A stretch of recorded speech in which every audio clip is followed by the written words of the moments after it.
It says they, the disciples, came to Bethsaida, and some people brought a blind man and begged Jesus to touch him. He took the blind man by the hand and he led him outside of the village.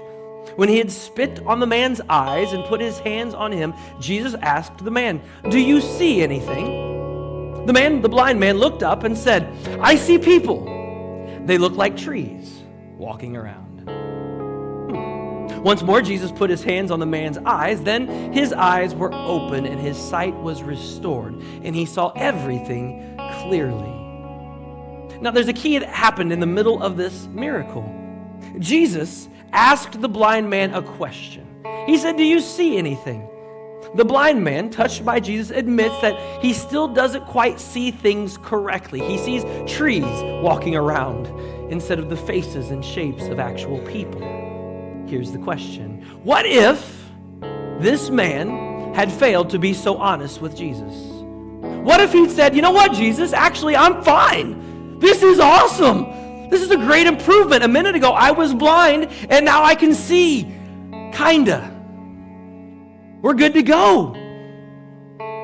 But he didn't do that. He said, "You know what? Something's still not right." He honestly admitted to Jesus that things weren't right.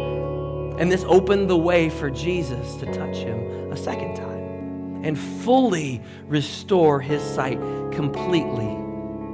Lloyd Jones, in his sermon, sums it up this way. If we feel stuck between blindness and sight, between belief and disbelief, we should be honest with God and seek him until our vision clears.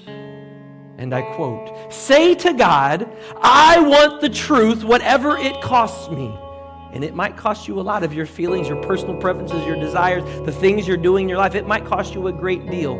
Plead with him to give you clear sight, perfect vision, and to make you whole. And as you do so, it is my privilege to remind you that he can do that.